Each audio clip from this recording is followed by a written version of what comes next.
बिस्मिल्लाहिर्रहमानिर्रहीम। अभी अडयाला जेल में खान साहब से मुलाकात हुई। मुलाकात का हवाला आपके सामने रखना चाहूंगा। खान साहब ने सबसे पहले ये कहा है कि आज 13 अगस्त है, 14 अगस्त की आज रात है। आप तमाम लोगों ने पाकिस्तान के झंडे लेकर, तहरीक इंसाफ के झंडे लेकर आपने सड़कों पर निकलना है।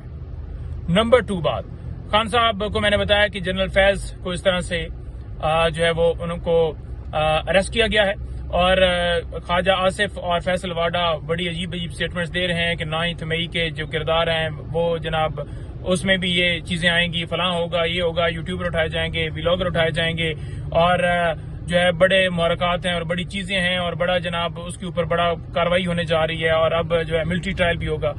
तो खान साहब मुस्कुराए, उन्होंने कहा कि देखें, हम तो पहले भी कह रहे हैं कि जुडिशल कमीशन बनाना चाहिए। ये एक अच्छा मौका है कि अब जुडिशल कमीशन बना लें और पता लगा लें कि किसने सीसीटीवी फुटेजेस चुराई। जिसने सीसीटीवी फुटेजेस चुराई वो 9 मई करवाने वाला है। और सेकंड, उन्होंने कहा कि जो है आग लगाने की बात की जा रही है।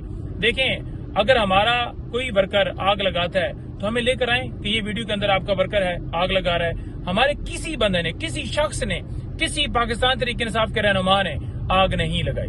तो खान साहब का बड़ा क्लियर मौकफ है कि ये जो मर्जी ये कर लें, जो मर्जी ये बातें कर रहे हैं, लेकिन इनके पास कोई ऐसी चीज नहीं है, कोई एविडेंस नहीं है और कोई भी ये स्टेटमेंट देते हैं तो इनकी कोई वैल्यू नहीं है। नंबर 3 बात, खान साहब ने कहा है कि काजी फैसल साहब के पास हमारी कितनी दरखास्तें हैं फंडामेंटल राइट्स की।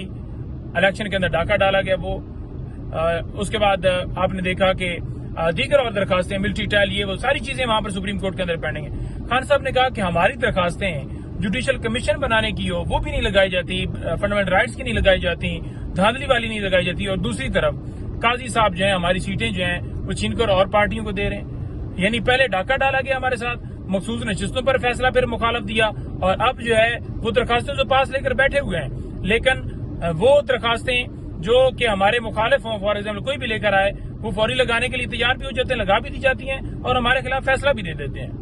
तो खान साहब ने कहा है कि ये वक्त जो है वो सारी चीजें लिख रहा है और जो कमिश्नर रावलपिंडी है वो उसका जो बयान है वो भी पूरी दुनिया ने देखा है। तो खान साहब ने कहा कि देखें, कमिश्नर रावलपिंडी ने बयान दिया, कमिश्नर रावलपिंडी के बयान को आप देखें और उसको देखें कि वो कह रहे हैं कि जो चीफ जस्टिस ऑफ पाकिस्तान जो है वो और चीफ इलेक्शन कमिश्नर वो दोनों इन्वॉल्व हैं धांधली में। तो उन्होंने कहा कि उसने कहा है कि उनको लटकाना चाहिए।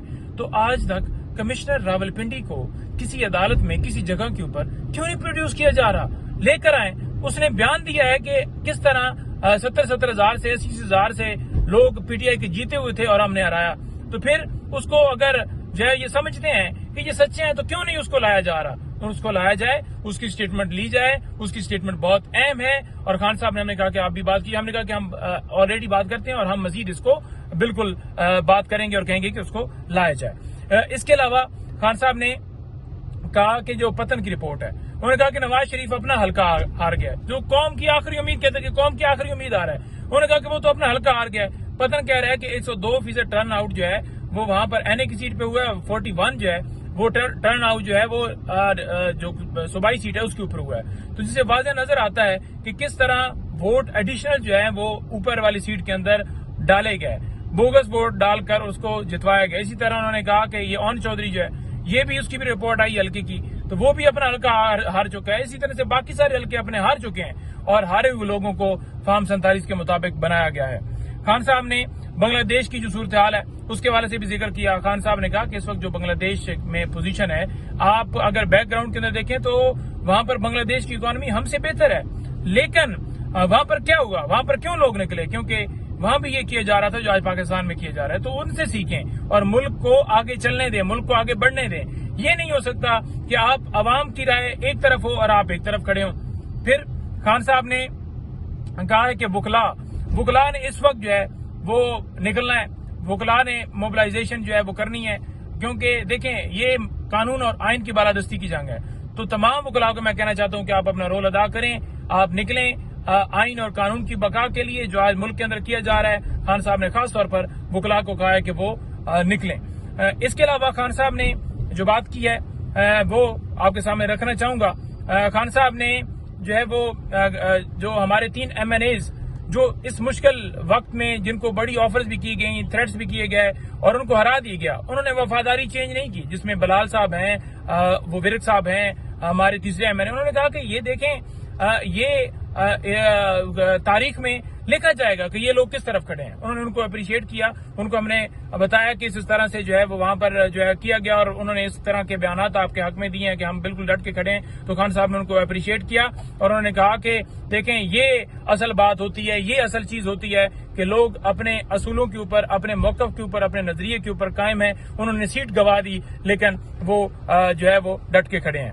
خان صاحب نے دیگر اور چیزیں بھی کی، جس میں خان صاحب نے مختلف پہلوؤں کے اوپر بات کی جو کہ ہمارے انٹرنل معاملات اور مختلف چیزیں تھیں، لیکن جو ساتھ ساتھ چیزیں چل رہی ہیں ملک کے اندر، گرفتاریاں ہمارے سوشل میڈیا کے ٹائیگرز جو ہیں وہ اٹھائے جا رہے ہیں، ان کی فیملیز یا یوتھ کی گرفتاری ہوئی ہیں.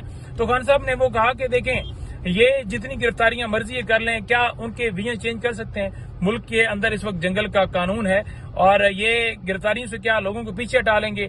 خان صاحب نے کہا کہ میں ان تمام لوگوں کو سلام پیش کرتا ہوں جو اس مشکل وقت میں، جو اس مشکل گھڑی میں، جو اس سارے معاملے میں ڈٹ کے کھڑے ہیں، ساتھ دے رہے ہیں، پاکستان کی خاطر کھڑے ہیں. اور جو ہے وہ خان صاحب نے ان کو خراج تحسین پیش کیا. انشاءاللہ تعالی جو ہے یہ ظلمت کی رات جو ہے وہ دیر تک نہیں چل سکتی. کفر کا نظام، جیسے مولا علی علیہ السلام فرماتے ہیں کہ کفر کا نظام چل سکتا ہے لیکن ظلم کا نظام نہیں چل سکتا. یہ ظلم کا نظام مٹے گا. ابھی کی میں تفصیلات آپ کو دی ہیں کہ خان صاحب کے ساتھ جو چیزیں دی ہیں تفصیل میں، کیونکہ ٹائم ویلاگ کا 5 سے 6 منٹ کے اندر جو ہے وہ کلپ کمپلیٹ ہونا چاہیے تاکہ آپ لوگ جو ہیں وہ اس کو سن سکیں اور آپ کے پاس بلٹ پوائنٹس آ سکیں. میں نے آپ کے سامنے سارا موقف رکھ دیا. بہت شکریہ.